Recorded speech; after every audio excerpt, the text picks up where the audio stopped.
মুত্তাকিদের বৈশিষ্ট্য কি? আল্লাযীনা ইউমিনুনা বিল গায়বি, এই যে 6টা গায়েব এগুলোতে যারা বিশ্বাস করে তারা হলো মুমিন। তারা কি? সুবহানাল্লাহ। আচ্ছা, আর দুটো প্রশ্ন বলে সামনে যাই। তৃতীয় প্রশ্ন করলেন আখবিরনি আনিল ইহসান, আমাকে ইহসান সম্পর্কে বলো। তখন নবীজি বলছেন ইহসান হচ্ছে আন তা'বুদাল্লাহা কাআন্নাকা তারাহ, তুমি এমন ভাবে আল্লাহর ইবাদত করবে যেন তুমি আল্লাহকে দেখতে পাচ্ছ। বলেন সুবহানাল্লাহ। আল্লাহকে দেখা যায়? ওয়াইন লাম তাকুন তারাহ, তুমি যদি আল্লাহকে দেখতে না পারো, ফাইন্নাহু ইয়ারাক, তাহলে জেনে রাখবে আল্লাহ তোমাকে ঠিকই দেখছেন। দেখছেন না? এই কনসেপ্টটা, এই কনসিয়াসনেসের নাম হচ্ছে ইহসান, মানে আল্লাহকে হাজির নাজির জন্য ইবাদত করা। এই জিনিসটা যদি সবার ভিতরে থাকতো, কেউ কোনো দুর্নীতি করতে পারতো না, অন্যায় করতে পারতো না, কাউকে ঠকাতে পারতো না, সুদ খেতে পারতো না, ঘুষ খেতে পারতো না, কারণ সে ফিল করতো আর কেউ দেখুক না দেখুক আল্লাহ পাক আমাকে দেখছেন। এই জিনিসটা থাকলেই মানুষ পাপ থেকে দূরে থাকতে পারতো। আল্লাহ পাক আমাদেরকে ইহসান দান করুন বলি আমি। এটাই কিন্তু সুফি ইসলামের একটা ভালো অংশ। অনেকে এটাকে সম্পূর্ণ বলেন যেটা প্রয়োজন নাই, হয়তো এরকম কথা আসে, কিন্তু এটা আধ্যাত্মিকত্বের দরকার আছে। এটা হলো ইহসান। এটাকে বলে ইহসানের মধ্য দিয়ে আল্লাহর মারিফত পাওয়া যায়। কি পাওয়া যায়? ইহসানের মধ্য দিয়ে আল্লাহর পরিচয়, আল্লাহর মারিফত পাওয়া যায়। যখন আপনি ফিল করবেন বা আমি ফিল করতে পারবো যে আল্লাহ পাক আমাকে সবসময় দেখছেন, সবসময় আমার সাথে আল্লাহ পাক আছেন। সাথে আছেন মানে কি? আমার পাশে আছেন।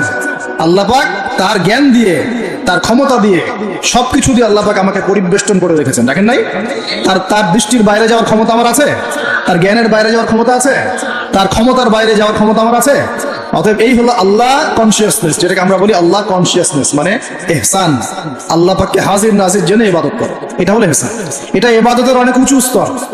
সবাই কিন্তু শুরুতেই এই ইহসান অর্জন করতে পারে না। আমলের মধ্য দিয়ে, জিকিরের মধ্য দিয়ে, হ্যাঁ, তাহাজ্জুদের মধ্য দিয়ে, ভালো ভালো দান খয়রাত, দান সাদাকা, নামাজ, রোজা, হজ, যাকাত, বিভিন্ন আমলের মধ্য দিয়ে হৃদয় যখন পরিশুদ্ধ হয়, কলব যখন পরিশুদ্ধ হয়, আল্লাহ আল্লাহ মানুষের সহবত পায়, আস্তে আস্তে দেখবেন তার মধ্যে আল্লাহর মারিফত চলে আসে। একবারে কিন্তু আসে না, একবার আসে। এবং জিকির, বেশি বেশি আল্লাহর জিকির করতে হয়। জিকিরেই কলব কি হয়? তাজা হয়, পরিচ্ছন্ন হয়। আর জিকিরের সবচেয়ে শ্রেষ্ঠ জিকির হচ্ছে সালাত। সবচেয়ে শ্রেষ্ঠ জিকির কি? এটাই বলে যিকরুল্লাহি আকবার, এটা হচ্ছে আল্লাহ পাকের সবচেয়ে বড় জিকির। তারপরে অন্যতম বড় জিকির হচ্ছে কোরআন তেলাওয়াত করা। কি করা? কোরআন তেলাওয়াত। এরপরে তো আমাদের তাসবিহ, তাহলিল, জিকির, আজকারগুলো আছে। তো আসুন, চতুর্থ প্রশ্ন নবীজি করছেন নবীজিকে করা হচ্ছে ফাখবিরনি আনিস সাআহ। কে প্রশ্ন করছে? ওই ব্যক্তি জিবরাইল আলাইহিস সালাম মানুষের রূপ ধরে এসে প্রশ্ন করছেন। আর বলে রাখি, সাহাবীদের সামনে, সবার সামনে এই একবার মাত্রই তিনি মানুষের রূপ ধরে এসেছেন। সবার সামনে, সবার সামনে পাবলিকলি, নবীর সামনে পাবলিকলি, সাহাবীদের সামনে এই একবার তিনি সবার সামনে মানুষের রূপ ধরে এসেছেন। এটাকে বলে হাদিসে জিবরিল। তখন চতুর্থ প্রশ্ন তিনি করছেন, ইয়া মুহাম্মদ আখবিরনি আনিস সাআহ, আমাকে কিয়ামত সম্পর্কে বলেন। কি সম্পর্কে? কিয়ামত। দেখেন, 4টা মৌলিক প্রশ্নের একটা কিয়ামত সম্পর্কে, তার মানে 25% প্রশ্ন কিয়ামত সম্পর্কে। বুঝতে পারছেন? 4টা মৌলিক প্রশ্নের একটা কিন্তু কিয়ামত সম্পর্কে। কেন প্রশ্ন করলেন? কারণ সচেতন থাকা যায় যেন, কিয়ামতের সাইনগুলো দেখা গেলে, নিদর্শন দেখা গেলে সচেতন হওয়া যায় যেন। এজন্য হাত গুটিয়ে বসে থাকার জন্য না।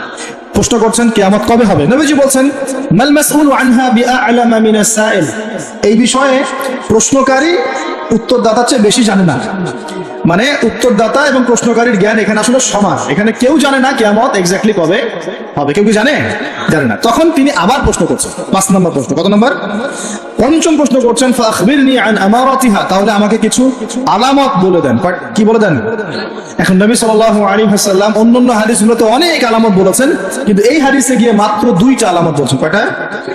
মাত্র 2টা। আমি টুকটাক ক্ষুদ্র গবেষণা করে দেখেছি, বড় বড় যে আলামতগুলো আছে এগুলো বাদ দিয়ে ছোট ছোট যে আলামতগুলো আছে এইগুলোকে এই 2টার মধ্যে ফেলে দেওয়া যায়। এই 2টোর মধ্যেই ফেলে দেওয়া যায়। একটু পরে বোঝাবো ইনশাআল্লাহ। তো নবীজি বলছেন মাত্র 2টো আলামত কিয়ামতের। কয়টা? একটা বলছেন তিনি আনতালিদাল আমাতু রাব্বাতুহা, আনতালিদাল আমাতু রাব্বাতুহা, দাসী তার মনিবকে জন্ম দিবে। কি করবে? দাসী তার মনিবকে জন্ম দিবে। এবার দাসী কেমন করে মনিবকে জন্ম দেয়? দাসী বলেন কিনা? এখন তো দাসীর সিস্টেমটা নাই, আছে? এখন নাই, কিন্তু ইসলামে তো আছে, আছে না? আচ্ছা, দাসী মনিবকে জন্ম দিবে কিভাবে? এখানে 3টা ব্যাখ্যা পাওয়া যায়। একটা হচ্ছে যে পিতা মাতার সাথে শেষ জামানায় দাস দাসীর মতো আচরণ করা হবে। করা হচ্ছে কিনা? হচ্ছে না? অবশ্যই হচ্ছে। সম্পত্তির জন্য সন্তান পিতাকে হত্যা পর্যন্ত করছে কিনা? করছে না? এগুলো অহরহ হচ্ছে। জানি না আপনাদের অবস্থা কেমন, বড় বড় শহরগুলোর অবস্থা ভালো না। নীতি নৈতিকতা, সামাজিক মূল্যবোধ আস্তে আস্তে দিন দিন অবক্ষয় হচ্ছে না? হচ্ছে। এগুলো থেকে ফেরাবে কে? ইসলাম অন্য কিছু ফেরাতে পারবে? আসুন, দাসী মনিবকে জন্ম দিবে একটা ব্যাখ্যা হলো পিতা মাতার সাথে দাস দাসীর মতো আচরণ করা হবে, যেটা এখন হচ্ছে। বৃদ্ধাশ্রমের প্রয়োজন ছিল আগে, এখন দিন দিন বৃদ্ধাশ্রম বাড়ছে না? শেষ বয়সে গিয়ে আমাদের পিতা মাতারা একা হয়ে যাচ্ছে না? শাশুড়িকে দেখছে না, মাকে দেখছে না, কোন কোন ক্ষেত্রে স্ত্রীকে দেখছে, মাকে দেখছে না, কোন কোন ক্ষেত্রে দেখা যায় শাশুড়িকে দেখছে, নিজের মাকে দেখছে না, এমন হচ্ছে না? এগুলো হচ্ছে। আর বাবা যে সারাদিন সারা জীবন তাকে এই যে কোলে পিঠে করে মানুষ করলো, শেষ বয়সে সেই বাবাকে আজকে বৃদ্ধাশ্রমে থাকতে হচ্ছে। অনেক উচ্চশিক্ষিত মানুষের বাবাও বৃদ্ধাশ্রমে থাকে, আছে না? তাহলে কোন শিক্ষা দিলাম সন্তানকে? শেষ বয়সে পিতাকেই দেখে না। এটা এখনকার চলমান একটা বড় ফিতনা। আমরা এই হাদিসে স্মরণ রাখবো, নবীজি বলেছেন সেই ব্যক্তি ধ্বংস হয়ে যাক। কোন ব্যক্তি ধ্বংস হয়ে যাক? কার জন্য নবী বদদোয়া করলেন? যে ব্যক্তি তার পিতামাতাকে পেয়েছে কিন্তু পিতামাতাকে পেয়েও তার খেদমত করে জান্নাত লাভ করতে পারলো না, এই ব্যক্তি ধ্বংস হয়ে যাক। বলেন নাউজুবিল্লাহ। যাদের পিতামাতা আছে অবশ্যই খেদমত করবেন। ওয়ালা তাকুল লাহুমা উফফিন ওয়ালা তানহারহুমা, তাদেরকে বিরক্ত হয়ে উফ শব্দটাও বলা যাবে না এবং ধমকের সুরে কথা বলা যাবে না, বরং বলতে হবে ওয়াকুর রাব্বিরহামহুমা কামা রাব্বায়ানি সগীরা, এই দোয়া করতে হবে। যাদের পিতামাতা নাই তারা জানে পিতামাতা চলে যাওয়ার কি কষ্ট, তাই না? যাদের আছে তারা বুঝি না। আর বিশ্বাস করেন পিতা মাতার খেদমত করলে যে কোনো গুনাহ মাফ হয়ে যাবে ইনশাআল্লাহ, আর যে কোনো বিপদ আপদ বলা মুসিবত থেকে আল্লাহ বাঁচাবে ইনশাআল্লাহ। এক সাহাবী এসে ক্রন্দন করছেন, কাঁদছেন, ইয়া রাসূলুল্লাহ আমি অনেক বড় গুনাহ করে ফেলেছি। নবীজি বলছেন বাসায় চলে যাও, তোমার মায়ের সেবা করো, গুনাহ মাফ হয়ে যাবে ইনশাআল্লাহ। তিনি জিজ্ঞাসা করলেন না কি গুনাহ করেছো, তিনি বলছেন আমি অনেক বড় গুনাহ করেছি। নবীজি বললেন বাসায় চলে যাও, আল্লাহর কাছে ক্ষমা চাও, মায়ের খেদমত করো, গুনাহ মাফ হয়ে যাবে। এরকম ঘটনা আরেকটা ঘটেছিল। তখন নবীজি বলেছিলেন বাসায় যাও, তোমার পিতামাতার খেদমত করো, গুনাহ মাফ হবে। তখন সেই সাহাবী বলছিলেন আমার তো মা বেঁচে নাই। তখন নবীজি বলছেন খালা বেঁচে আছে কিনা? খালা বেঁচে আছে, খালার সেবা করো। খালার সেবা করে কয়জন? খালার খোঁজ খবর নেয় কয়জন? এই বিষয়গুলো খেয়াল রাখবেন। যদি আমি চাই, এটা একটা হাদিস, যদি আমি চাই, পছন্দ করি যে আল্লাহ পাক আমাকে বেহিসাব রিজিক দান করুক, চাই না আমরা? রিজিক মানে সম্মান, জ্ঞান, খাবার, কাপড়, বাসস্থান, রিজিক, সবকিছু রিজিক। আমাদের সবকিছু রিজিক, জ্ঞানও আমাদের রিজিক না? সুস্থতা রিজিক না? খাবার, কাপড় চোপড়, বাসস্থান, সন্তান সন্ততি, স্ত্রী সন্তান, এগুলো কি রিজিক না? যদি আপনি চান রিজিক প্রশস্ত হোক তাহলে একটা কাজ করবেন, সেই কাজটা হচ্ছে আত্মীয়তার সম্পর্ক বজায় রাখবেন। কি করবেন? আত্মীয়তার সম্পর্ক বজায় রাখবেন। আত্মীয়তার সম্পর্ক বজায় রাখার জন্য কিছু মৌসুম আসে, যেমন রমজান মাস একটা মৌসুম।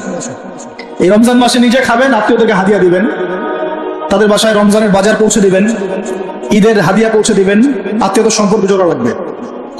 কোন কোন ক্ষেত্রে মাহফিলে দান করার চাইতে নিকট আত্মীয় পরিবারের পিছনে খরচ করলে বেশি নাকি হয়। বিশ্বাস করবেন না? মনে করতে পারে এটা আল্লাহর রাস্তায় ব্যয়, এর চেয়ে কি বড় ব্যয় হতে পারে? হ্যাঁ, হতে পারে। সবচেয়ে উত্তম ব্যয় হচ্ছে আপনার পরিবারের পিছনে ব্যয়। হালাল টাকা থেকে, হালাল উপার্জন থেকে যে ব্যয়টা আপনি পরিবারের পিছনে করেন, এটা সর্বশ্রেষ্ঠ ব্যয়। আর আত্মীয়দেরকে দান খয়রাত করলে বা তাদেরকে হাদিয়া দিলে দুইটা বেনিফিট। একটা হলো দানের তো নাকি পাবেনই আপনি, আবার আত্মীয়তার সম্পর্ক রক্ষার নাকি পাবেন। যখন আল্লাহ পাক সমস্ত সৃষ্টি করলেন মহাবিশ্বের, আর বিশ্বাস করেন প্রত্যেকটা সৃষ্টির কিন্তু প্রাণ আছে, বিশ্বাস করেন না? আকাশেরও জীবন আছে, এই মাটিরও জীবন আছে, পাহাড়ের জীবন আছে, সমুদ্রের জীবন আছে, সবকিছুর জীবন আছে। ওই সায়েন্স আমাদেরকে যেটা শেখায় এটা জীব, এটা জড়, এই সংজ্ঞা ঠিক না। এই সংজ্ঞা ঠিক না। আল্লাহ পাক বলছেন যে শোনো, তোমার ব্যাপারে আমার ফয়সালা এবং ওয়াদা হচ্ছে যে তোমাকে টিকিয়ে রাখবে আমি তার ব্যাপারে খুব রহম হব, দয়ালু হব। আর যে তোমাকে নষ্ট করে ফেলবে তার সাথে আমি সম্পর্ক নষ্ট করে ফেলবো।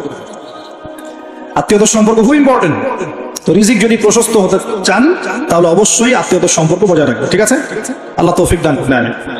আর শেষ জামানায় তো ভাই বাবা ছেলের সাথে দূরত্ব, মা ছেলের সাথে দূরত্ব, ভাই ভাইকে দেখতে পারে না। আমরা তো সালামও দিই এখন হিসেব করে, দল দেখে সালাম দেয়, হ্যাঁ, মানুষ দেখে সালাম দেয়।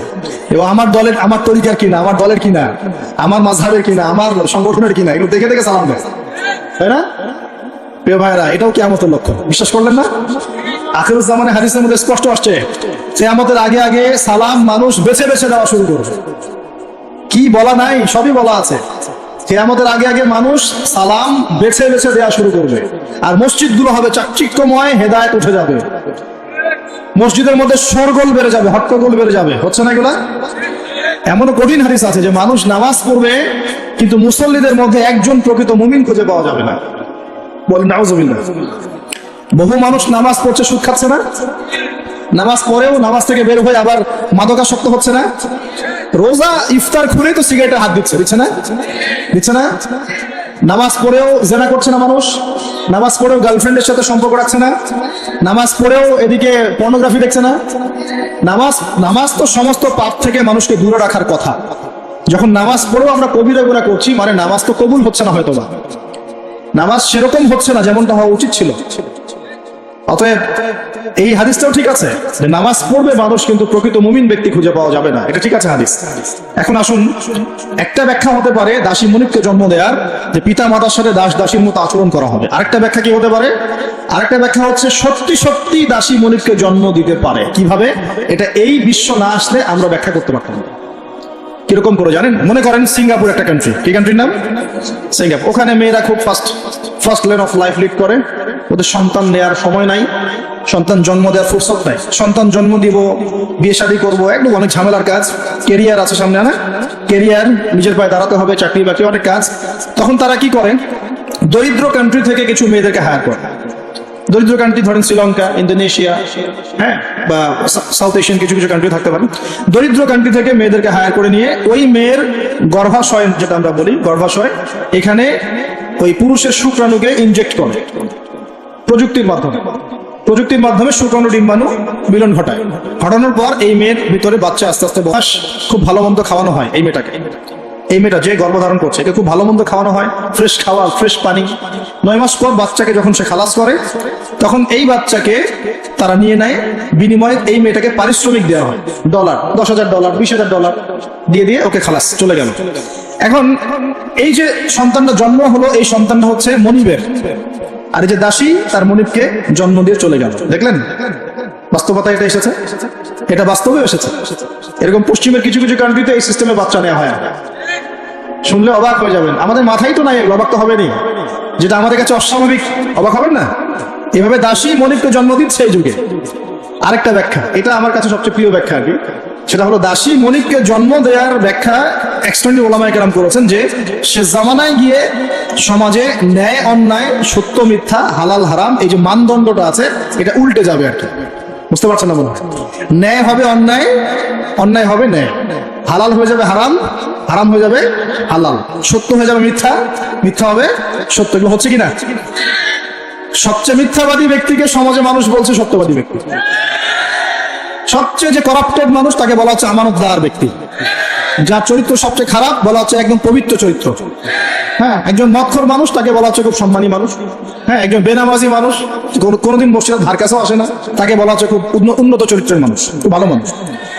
আর যারা সত্যিকারের সৎ, মুত্তাকি, পরহেজগার, তাদেরকে পদে পদে বাধা পেতে হচ্ছে এখন, হচ্ছে না? মানুষ হালালকে হারাম করে নিচ্ছে। যেমন মদকে মানুষ আগে হারাম মনে করতো, আস্তে আস্তে এখন মাশাআল্লাহ, আস্তাগফিরুল্লাহ, এটা হালাল করে নেওয়া হচ্ছে, হালাল করে নেওয়া হচ্ছে না? মাঝে মাঝে পত্রিকা কিছু রিপোর্ট দেখি, রিপোর্টগুলো দেখলে আসলে কষ্ট হয়। একটা মদের ব্র্যান্ডের নাম দিয়ে বলছে যে এই বছর তারা মদ বিক্রি করে 4,500 কোটি টাকা আর্ন করেছে। কি খুশি, কি খুশির কথা! এবং এতে করে বড় অঙ্কের রাজস্ব আমরা পেয়েছি। বাপ রে বাপ, কি একটা প্রোগ্রেস! এই হারামের টাকা না ঢুকলে মনে হয় রাষ্ট্র নষ্টই হয়ে যেত, ভাবতেন? হ্যাঁ, এবছর সুদের মধ্য দিয়ে প্রোগ্রেস হয়েছে আমাদের এত কোটি টাকা, শাবাশ! এই তো মুসলমান নাকি? তো এখন যেগুলো হালাল ছিল সেগুলোকে মানুষ আস্তে আস্তে হারাম করছে, আর হারামগুলোকে আবার হালাল করে নিচ্ছে কিনা? দেখেন তো কত % মানুষ পরিপূর্ণ সুদ মুক্ত জীবনযাপন করতে পারে। এই যে সুদ থেকে দূরে থাকার পরেও মাঝে মাঝে মেসেজ আসে, দেখবেন যে আপনার এই ব্যালেন্সে 92 পয়েন্ট এত টাকা ইন্টারেস্ট দেওয়া হয়েছে। আসে না? আসে না? খাবেন না, জোর করে খাও। নবী সাল্লাল্লাহু আলাইহি ওয়াসাল্লাম এটাই বলছেন সে জামানা সম্পর্কে। ওই জামানায় সুদের ব্যাপক প্রচলন ঘটবে এবং যে ব্যক্তি এখান থেকে দূরে থাকতে চাইবে তার গায়েও সুদের ছিটা ফোটা গিয়ে লাগবে। এটা লাগছে কিনা? এখন লাগছে। এটা কেমন পাপ? আল্লাহ নবী বলছেন এটা মায়ের সাথে জিনা করার মতো পাপ। এটা কেমন পাপ? আল্লাহ বলছেন আল্লাহ এবং তার রাসূলের সাথে যুদ্ধ করার মতো পাপ। নবীজি বুখারীর হাদিসে বলছেন 1 দিরহাম সুদ খেলে 36 বার জিনা করার গুনাহ হয়। এটা এমন পাপ। এর ফলশ্রুতিতে সমাজের এক শ্রেণীর মানুষ ধনী হয়, আর এক শ্রেণীর মানুষ আস্তে আস্তে গরিব হয়। সমাজটাকে বড় করে দেখলে দেখবেন বিশ্বে এক শ্রেণীর মানুষ ধনী হয়েছে, এক শ্রেণীর মানুষ গরিব হয়েছে। এটা সুদের ফলাফল। আস্তে আস্তে এর ধ্বংস অনিবার্য, কোনো উপায় নাই। এবং যারা দরিদ্র, ব্যক্তিগতভাবে দরিদ্র, সোশ্যালি দরিদ্র বা রাষ্ট্রগতভাবে দরিদ্র, এদের অবস্থা খারাপ।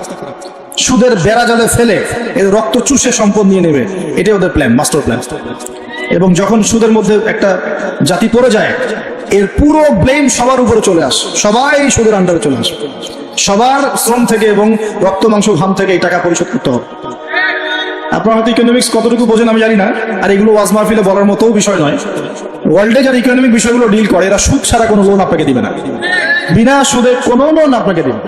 এখন এই সুদটার লোনটা আপনাকে শোধ করতে হবে না? সুদের লোন শোধ করতে হলে আপনাকে জনগণের শ্রম থেকেই সুদটা শোধ করতে হবে, অথবা আপনাকে আপনার নিজের রাষ্ট্রের প্রবৃদ্ধি বাড়িয়ে ওই টাকাটা শোধ করতে হবে। যেভাবেই হোক শোধ করতে হবে। তখন সবার উপরে সেই ব্লেমটা চলে আসবে কিনা? এখান থেকে বের হওয়া খুব কঠিন। এখন বের হওয়া খুব কঠিন। আল্লাহ পাক আমাদের জন্য সহজ করুন, দোয়া করে। কঠিন তবে অসম্ভব নয়, কঠিন তবে অসম্ভব নয়। দান সদকা বাড়াতে হবে, জাকাতগুলো প্রদান করার সিস্টেম তৈরি করতে হবে। ওসর দিবেন, গবাদি পশুর জাকাত দিবেন, এবং অপচয় কমাবেন, দুর্নীতি কমাবেন। টাকার 2 নাম্বারই কমিয়ে দিলে এবং আমাদের খেয়ানত কমিয়ে দিলেই ইনশাআল্লাহ একটা জাতির জন্য আল্লাহ পাক আসমান এবং জমিনের বরকতের দরজা খুলে দেবেন ইনশাআল্লাহ। আল্লাহ ওয়াদা করেছেন। এটা এইভাবে সলভ হওয়া সম্ভব। পরে বলবো কিছু কথা ইনশাআল্লাহ।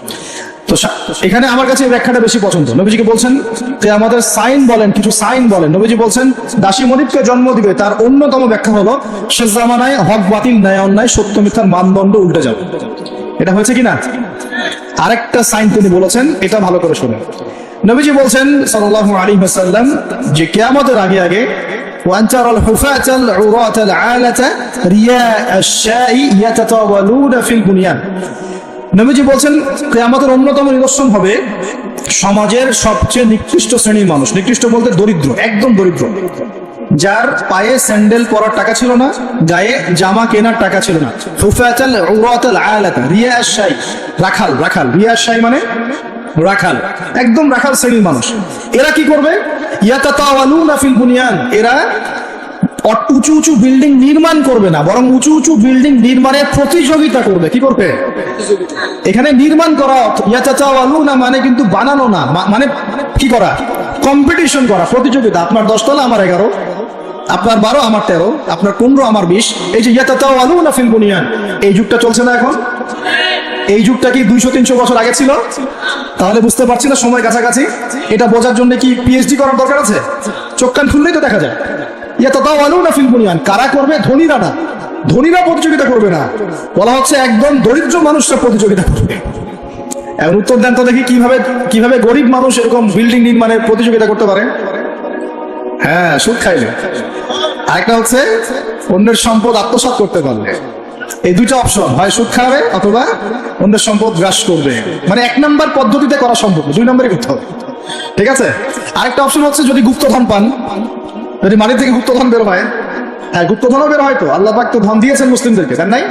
ওই যে মধ্যপ্রাচ্যের কান্ট্রিগুলো দেখবেন, আজকে থেকে 60-70 বছর আগে তাদের অবস্থা দেখবেন, তারা বেদুইনের মতো জীবনযাপন করতো। তারপরে 60-70 বছর হলো যে পেট্রোলিয়াম বের হয়েছে, ব্ল্যাক গোল্ড, যেটাকে আমরা বলি ব্ল্যাক অয়েল, ব্ল্যাক গোল্ড।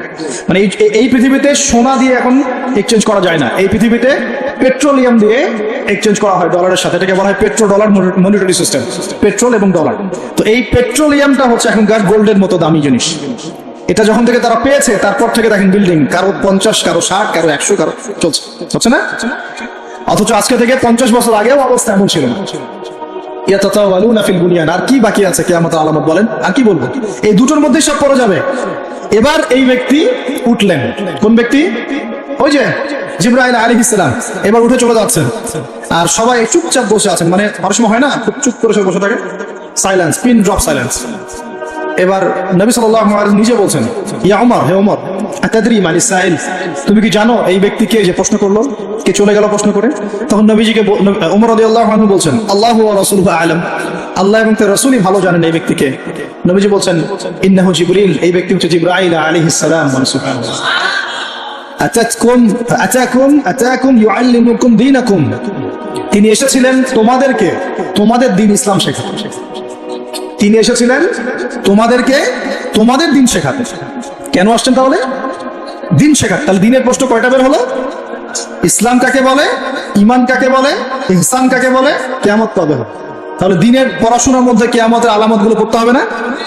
এটা 25% হলো না? নবীজি বলে দিলেন আমি তো জানি না কবে কিয়ামত হবে, আবার প্রশ্ন করলেন তাহলে আলামত বলেন কেন? কারণ সচেতনতা। এখান থেকে আমাদের টপিক কোনটা? এই যে মুমিন পেয়েছেন, মুমিনের সংজ্ঞা কয়টা পিলারে বিশ্বাস করতে হবে? পিলার গুলো বলেন। আল্লাহ বিশ্বাস 1, 2 নাম্বার ফেরেশতা মণ্ডলীতে বিশ্বাস, 3 নাম্বার আসমানি কিতাব সমূহে বিশ্বাস, 4 নাম্বার নবী রাসূলগণে বিশ্বাস, 5 পরকালের জীবনে বিশ্বাস, আর 6 তাকদীর ভাগ্যের ভালো মন্দে বিশ্বাস। এই 6টা কি গায়েব কি না? এখন একটু বোঝেন বর্তমান বিশ্বের সাথে আমাদের সংঘর্ষ কোথায়, একটু বোঝেন এবার। আমরা ইমানদার হতে হলে এই 6টা বিষয় বিশ্বাস করতেই হবে, না হলে কেউ মুমিন হতে পারবে না। আর এই 6টা বিষয় কি চোখে দেখা যায়, স্পর্শ করা যায়, পরীক্ষাগারে পরীক্ষা করা যায়, কোন যুক্তি বিজ্ঞান দর্শন দিয়ে কোনো সিদ্ধান্তে আসা যায়? যায় না। আমরা এগুলো বিশ্বাস করি আল্লাহর ওহীর জ্ঞানের আলোকে। কিসের আলোকে? আল্লাহ পাক বলেছেন, রাসূল বলেছেন, বাস বিশ্বাস করি। এখানে আমরা কোনো যুক্তি বিজ্ঞান দর্শনের ধার ধারি। আচ্ছা, কিন্তু এখনকার পশ্চিমা শিক্ষা ব্যবস্থা যার ছোঁয়া এখন পুরো বিশ্বে লেগে গেছে, প্রায় অলমোস্ট এভরি কান্ট্রিতে, তাদের জ্ঞানতাত্ত্বিক একটা সংজ্ঞা আছে, দর্শন আছে। কি সেটা? তারা পরীক্ষা নিরীক্ষা যুক্তি বিজ্ঞান দর্শন এর বাইরে কোনো কিছুকেই তারা সিদ্ধান্ত হিসেবে গ্রহণ করবে না, জ্ঞান হিসেবে গ্রহণ করবে না। তারা পানিকে বিশ্বাস করে, পরীক্ষা করে দেখবে যে হাইড্রোজেন অক্সিজেন মিলে পানি হয়, এটা বিশ্বাস করবে। ঠিক আছে? তারা কঠিন তরল বায়বীয় পদার্থে বিশ্বাস করে, তারা চাঁদে বিশ্বাস করে, তারা মঙ্গল গ্রহে বিশ্বাস করে, ইত্যাদি ইত্যাদি। কিন্তু তারা এই চাঁদ, মঙ্গল গ্রহ, মহাবিশ্বের স্রষ্টাকে বিশ্বাস করে না, কারণ তাকে দেখা যায় না।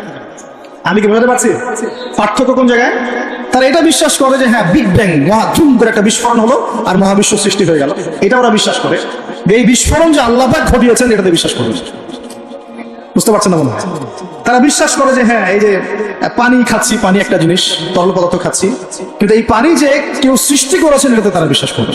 তারা মনে করে হাইড্রোজেন অক্সিজেন মিলে পানি হয়, কে সৃষ্টি করলো সেটা তিনি বিশ্বাস করবে না। এটাকে আমরা ফিলোসফি ভাষায় বলি এপিস্টিমোলজি। কি বলি? খুব কঠিন শব্দ। এপিস্টিমোলজি মানে হলো জ্ঞান তত্ত্ব। কি তত্ত্ব? ওদের জ্ঞান তত্ত্ব হচ্ছে যে পরীক্ষা নিরীক্ষা পর্যবেক্ষণ ছাড়া কোনো জ্ঞান নেওয়া যাবে না। কিন্তু আমরা দেখি আল্লাহকে আমরা পরীক্ষাগারে পরীক্ষা করতে পারবো, ফেরেশতাকে পারবো, জিন জাতি, আমাদের আত্মা, রূহ, কবর রাজা, জান্নাত জাহান্নাম। হ্যাঁ, ওই যে কবরের ফেরেশতা আসবে, প্রশ্নোত্তর। হ্যাঁ, ওই যে কিয়ামতের মাঠে সূর্য নেমে আসবে, ঘামবে মানুষ। হ্যাঁ, তারপরে যে আগের নবী রাসূলগণ, আগের আসমানি কিতাব, তাকদীর ভাগ্য, আগামীকাল কি হবে, এগুলোকে পরীক্ষাগারে প্রমাণ করতে পারবেন। এই কারণেই তারা আমাদের এই ধর্মীয় কনসেপ্টে বিশ্বাস করে না। আমি কি বুঝতে পারছি কেন বিশ্বাস করে না? ওদের সাথে আমাদের জ্ঞানতাত্ত্বিক আদর্শের দর্শনে পার্থক্য আছে। এখন এই কারণেই তারা যেহেতু স্রষ্টায় বিশ্বাস করে না, এখন মানুষের সৃষ্টি তত্ত্ব দিতে হবে, একটা দিতে হবে না? কেমন করে মানুষ সৃষ্টি হলো, কোত্থেকে আসলো, কেমন ছিল আমাদের আদিম পুরুষরা, দিতে হবে কিনা?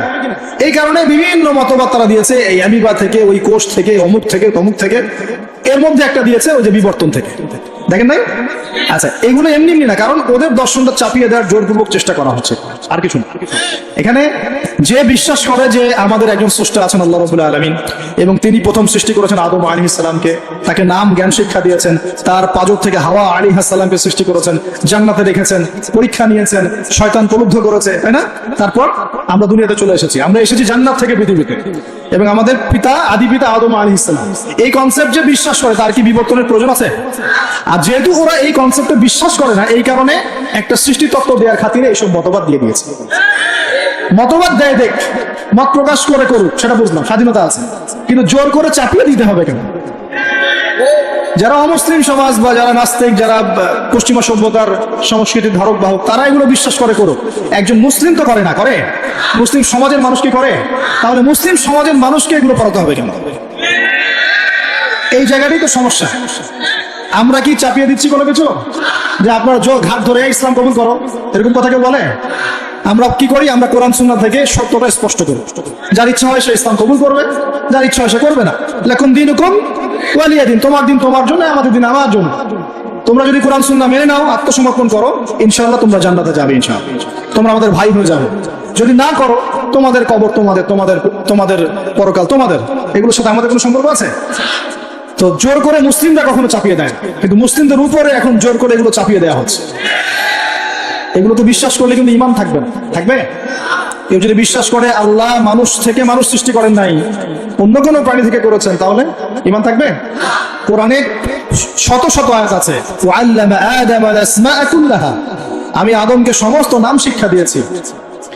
ওয়াইয ক্বালা রাব্বুকা লিল মালায়েকা ইন্নী জাঈলুন ফিল আরদি খলিফা, আমি স্মরণ করো হে নবী সে সময়ের কথা, আমি ফেরেশতাদেরকে বললাম যে আমি পৃথিবীতে আমার খলিফা পাঠাবো।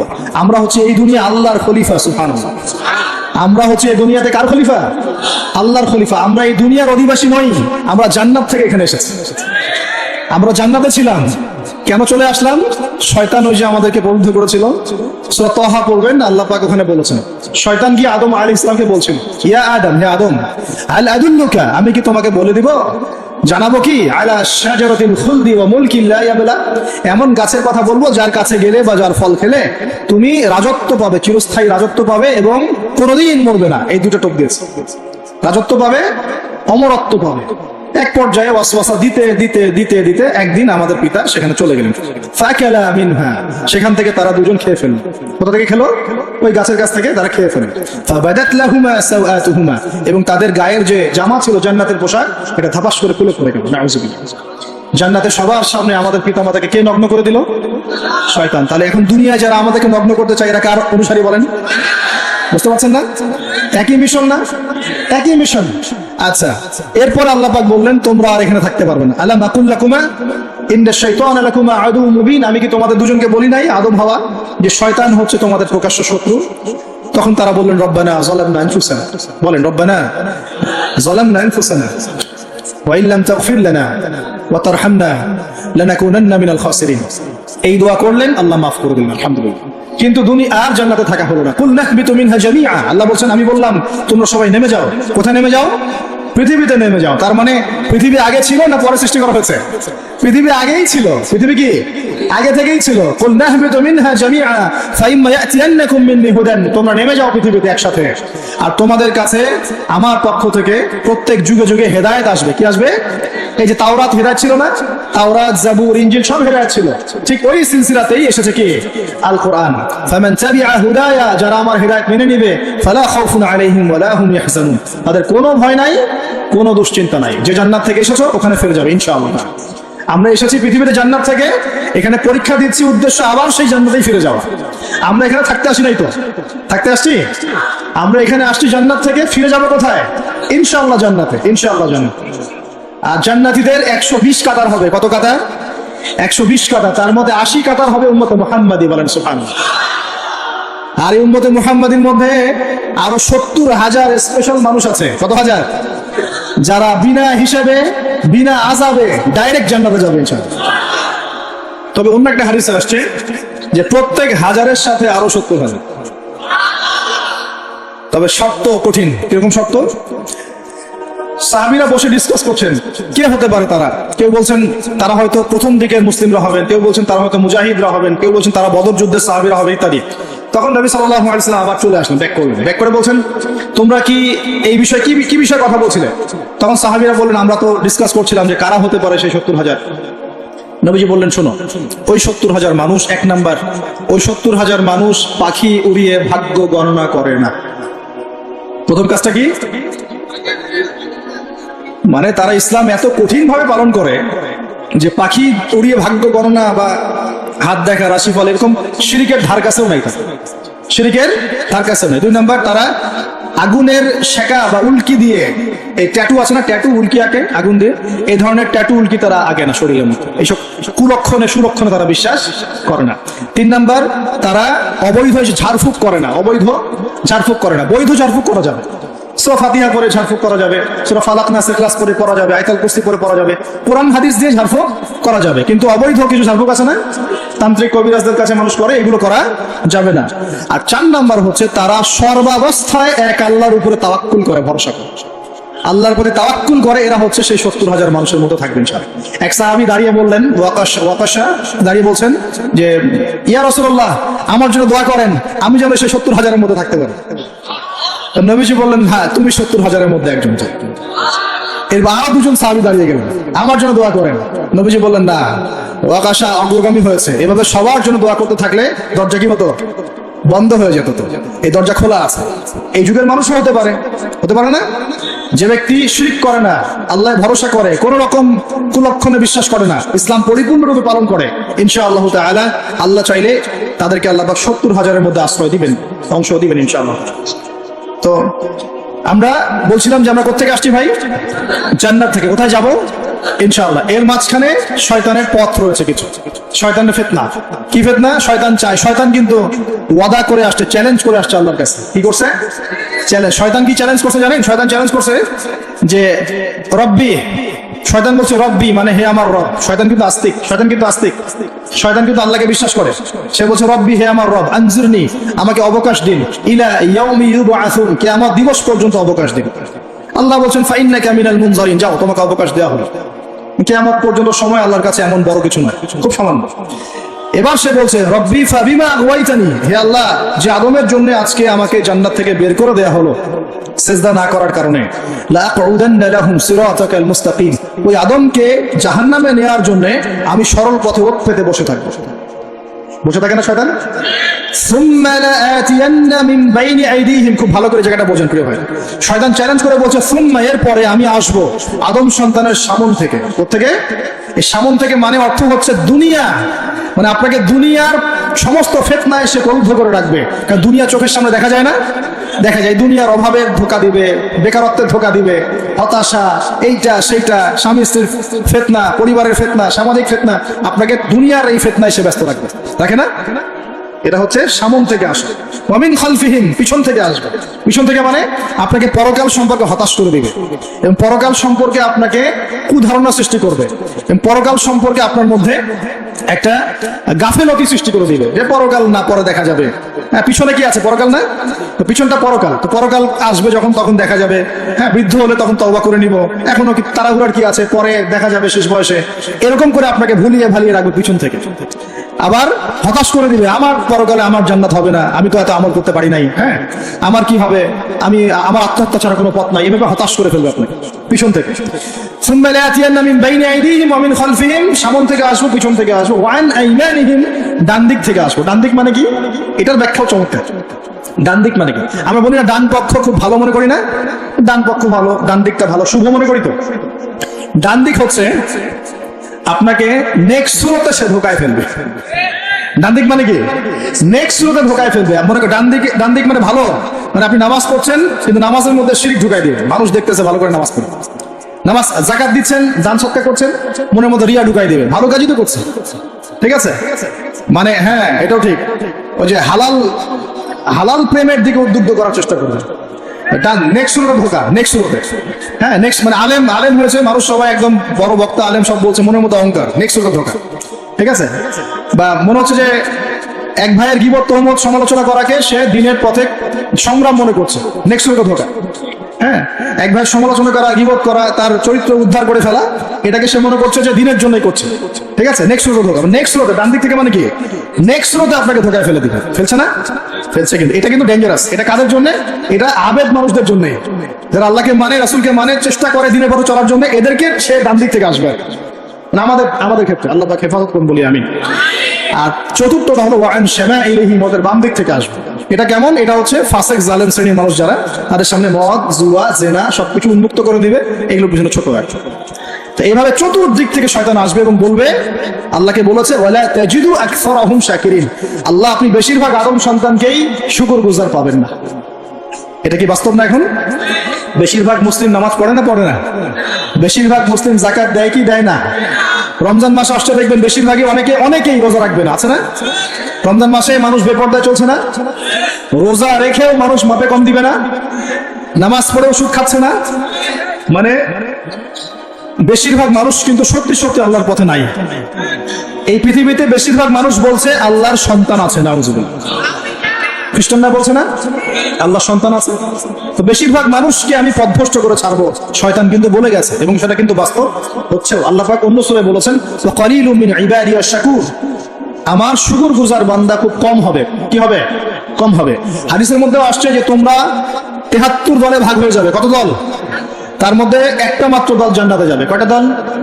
মা আনা আলাইহি ওয়া আসহাবি, আমি যার উপরে আছি আমার সাহাবীরা যার উপরে আছে। তো বুঝতে পারছি যে জাহান্নামে বেশিরভাগ মানুষই যাবে, অল্প মানুষই জান্নাতে যাবে।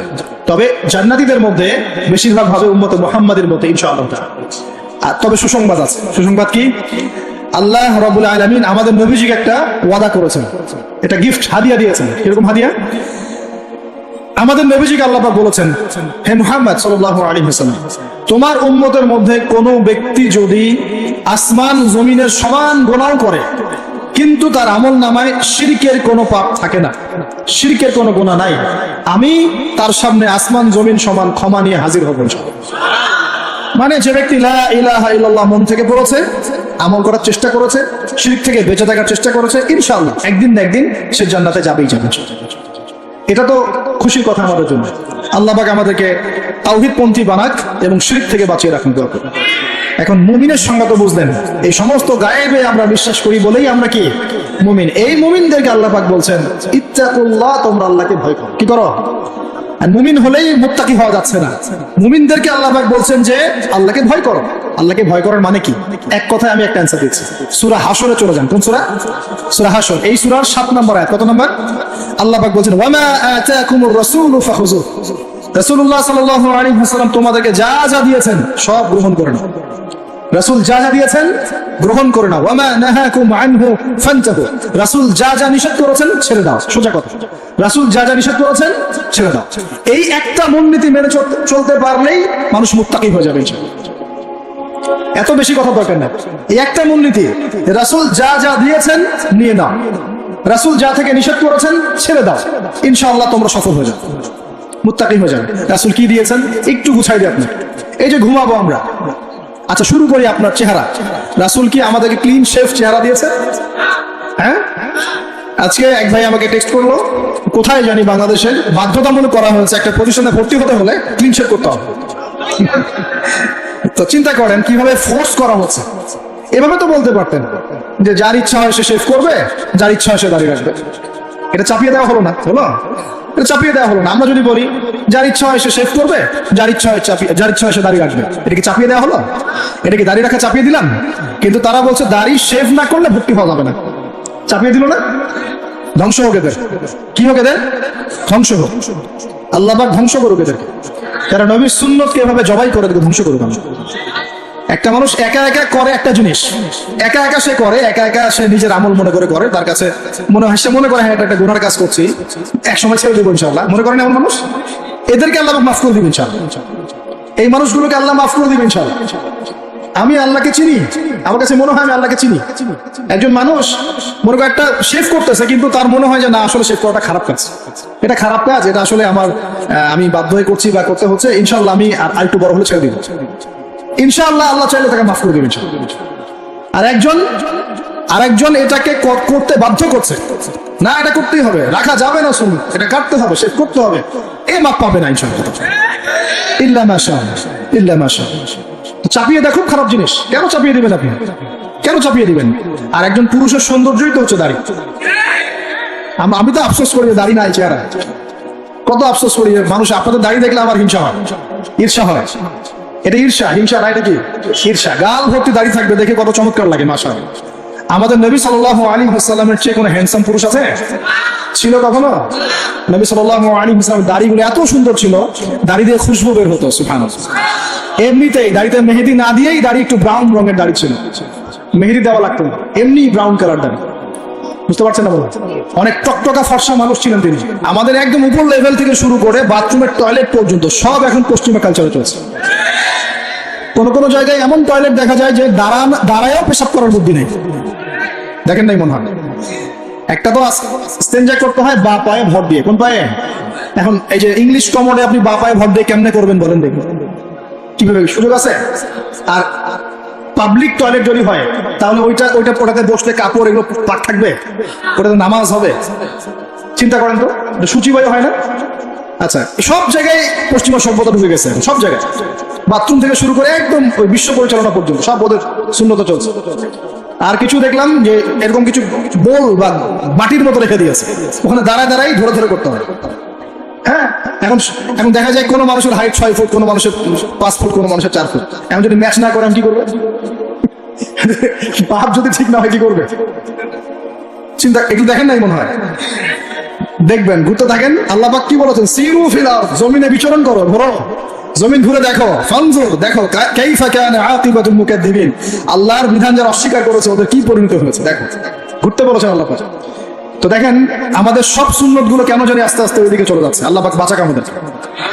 চেহারা থেকে শুরু হবে, আপনার কথাবার্তা, আপনার চাল চলন, আপনার আকীদা, পোশাক পরিচ্ছদ, বাথরুম, পরিবার, আপনার ব্যবসা, আপনার ইবাদত, জিকির আজকার, তাসবিহ তাহলিল, সমাজ পরিচালনা এবং রাষ্ট্র পরিচালনা পর্যন্ত প্রত্যেকটা কাজ নবী সাল্লাল্লাহু আলাইহি ওয়াসাল্লামের সুন্নত মতো করার পাক্কা নিয়ত করতে হবে। কতটুকু পারি না পারি আল্লাহ দেখবেন, কিন্তু চেষ্টা করতে হবে।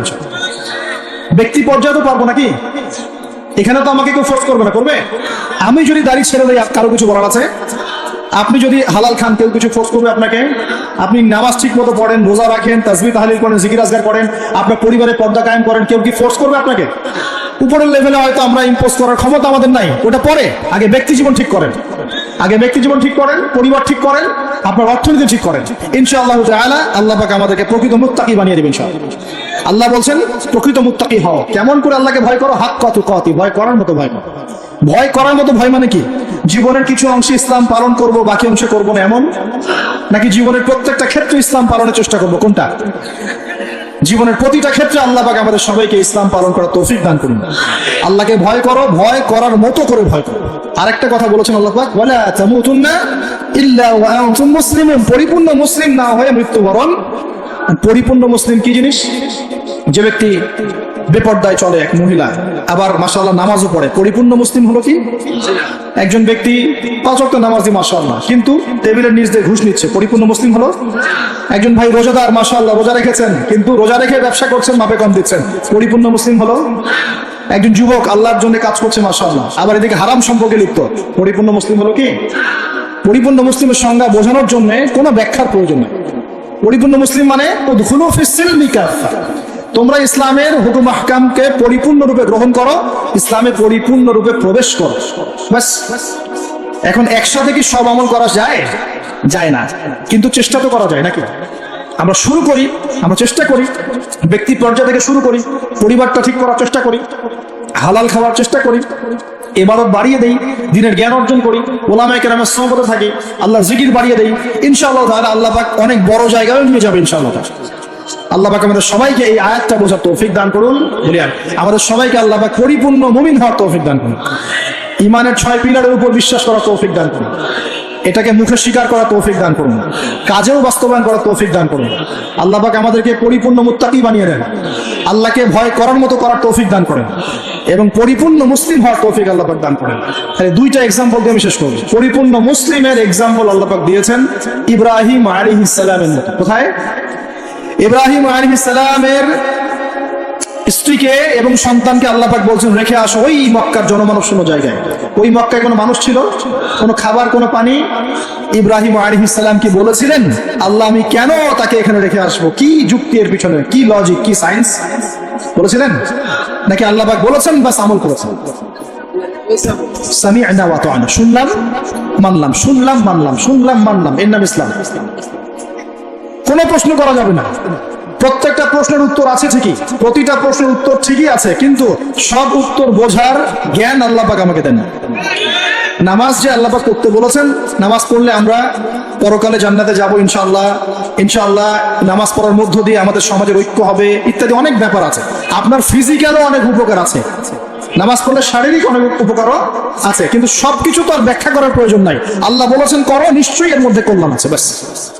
আল্লাহ বলেছেন যাকাত দাও, যাকাত দিতে আল্লাহ বলেছেন দিতে হবে। এটা কেন দিব? আল্লাহ কি অন্যকে খাওয়াতে পারেন না? আমাকে খাওয়াতে হবে কিনা, এত যুক্তি তর্কের দরকার নাই। আল্লাহ পাক যাকাত দিতে বলেছেন, নিঃসন্দেহে এর পিছনে অর্থনৈতিক সমৃদ্ধি আছে। আল্লাহ বলেছেন রমজান মাসে রোজা রাখো, এটা রাখলে আধ্যাত্মিক অর্জন হবে, তাকওয়া অর্জন হবে।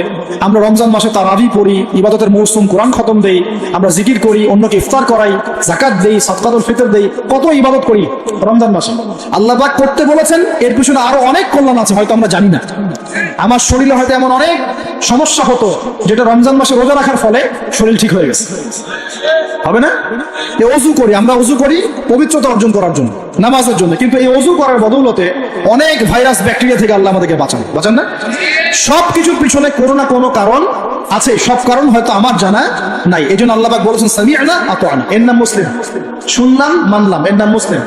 সব এত প্রশ্ন করা যাবে না, ওইটা কেন, এইটা কেন, পর্দা কেন, এই যুগে পর্দা কেন, ইসলামের চোরের হাত কাটার বিধান কেন, কেন হাত কাটার বিধান?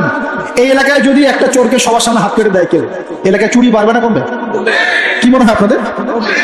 আর যদি তাকে বিভিন্ন ফাঁক করে বের করে দেন, ছেড়ে দেন, চুরি আরো বাড়বে না কমবে?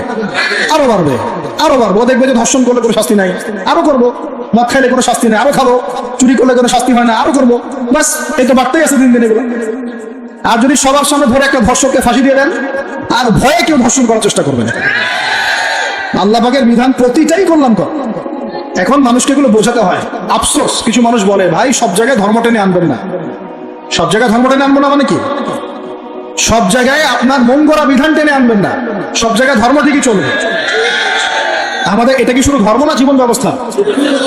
জীবন ব্যবস্থা কি পুরো জীবন কেন্দ্রিক হয় না? এখানে ব্যক্তি জীবনের হেদায়েত নাই, এখানে পারিবারিক হেদায়েত নাই, অর্থনৈতিক হেদায়েত নাই, সামাজিক হেদায়েত নাই। তাহলে সব জায়গায় ইসলাম চলবে না কেন? কেন চলবে না? এটাই হলো আমাদের এখনকার বিশ্বের চ্যালেঞ্জ। এই জায়গায় সবাইকে আবার পরিপূর্ণ মুসলিম হওয়ার তৌফিক আল্লাহ পাক দান করুন বলি। আরেকটা এক্সাম্পল দিব। সন্তানকে কুরবানি করতে বলেছেন আল্লাহ পাক, মনে আছে? ইব্রাহিম আলাইহিস সালামকে বলেছিলেন কেন এই ছোট্ট বাচ্চাটাকে হত্যা করব, জবাই করব? আল্লাহ পাকের হুকুম এসেছে, চোখ বন্ধ করে পালন করতে গিয়েছে। আল্লাহ পাক তো চান নাই যে সন্তানকে হত্যা করা হোক। আল্লাহ পাক পরীক্ষা নিয়েছে, আল্লাহ পরীক্ষা নিয়েছে। ওই স্মৃতি কিয়ামত পর্যন্ত মানুষ ঈদুল আজহায় পালন করে না। শুধুমাত্র ওই স্মৃতির ফলে দেখবেন কোটি কোটি মিলিয়ন মিলিয়ন মানুষের পেটের মধ্যে খাবার যায়। ওই যে কুরবানি দেয়, খেয়াল করে দেখবেন, তাই না? কোটি কোটি মানুষ সেই গোশত খায় না? একটা ঘটনাকে দিয়ে আল্লাহ রাব্বুল আলামিন কিয়ামত পর্যন্ত মিলিয়ন বিলিয়ন মানুষকে খাওয়ানোর ব্যবস্থা করেছে। এটাই একমাত্র ব্যাখ্যা নয়, আমি জাস্ট একটা ব্যাখ্যা করলাম, আরো অনেক ব্যাখ্যা আছে। এটা একটা পরীক্ষা। আল্লাহ রাব্বুল আলামিনের প্রতিটা বিধানই মানবতার কল্যাণে। চোখ বন্ধ করে বিশ্বাস করলে সে মুসলিম। আল্লাহ পাক এটাই বলছেন, ওয়ালা তামুতুন্না, ভুলেও মৃত্যুবরণ করো না। ওয়ালা তামুতুন্না, ভুলেও মৃত্যুবরণ করো না। ইল্লা ওয়া আনতুম মুসলিমুন, পরিপূর্ণরূপে ইসলাম কবুল না করে, আত্মসমর্পণ না করে ভুলেও মৃত্যুবরণ করো না। মৃত্যু কবে আসবে জানি? তাহলে কি অপেক্ষায় বসে থাকবো? নাকি এই সুযোগ থাকতেই পরিপূর্ণ মুসলিম হবো? কোনটা? খালি একটা কাজ করতে হবে, আল্লাহ রাসূল যা দিয়েছেন তা গ্রহণ করব, যা ছাড়তে বলেছেন ছেড়ে দিব। কোরআনে যা আছে আমল করার চেষ্টা করব, যা নাই ছেড়ে দেব ইনশাআল্লাহ। যদি দেখা যায় বাধ্য হয়ে আমি পাপে লিপ্ত হয়ে যাচ্ছি, হতাশ হবেন না, তওবা করে আবার ফিরে আসবেন। পথ চলতে গিয়ে হোঁচট খেয়েছেন, ভালো পথে চলছেন কিন্তু হোঁচট খেয়েছেন, হতাশ হবেন না, ওযু করবেন, নামাজ পড়ে আবার তওবা করবেন ইনশাআল্লাহ। যতবার পাপ হবে ততবার তওবা করবেন ইনশাআল্লাহ। আল্লাহ পাক আমাদের চেষ্টা দেখবেন ইনশাআল্লাহ। আমল দিয়ে কেউ জান্নাতে যাবে না, আমল দিয়ে কেউ জান্নাতে যেতে পারবে না। আল্লাহ পাক যাকে রহম করবেন, দয়া করবেন, শুধু সে ব্যক্তি জান্নাতে যাবে। আর ইনশাআল্লাহ যদি আমরা চেষ্টা করি, মন থেকে 100% চেষ্টা করি, ইনশাআল্লাহ আল্লাহ পাক ওই চেষ্টার ওসিলায় হলেও আমাদেরকে মাফ করে দেবেন ইনশাআল্লাহ। আমরা আশাবাদী আল্লাহ পাক আমাদের সবাইকে ক্ষমা করবেন ইনশাআল্লাহ তাআলা। আমরা শিরক করব না, বেদাতি আমলে যাব না, হারাম খাবো না, আল্লাহর হুকুম বা আহকামের বিরুদ্ধাচরণ করব না, এবং নবীর সুন্নাত মেনে চলার চেষ্টা করব ইনশাআল্লাহ তাআলা।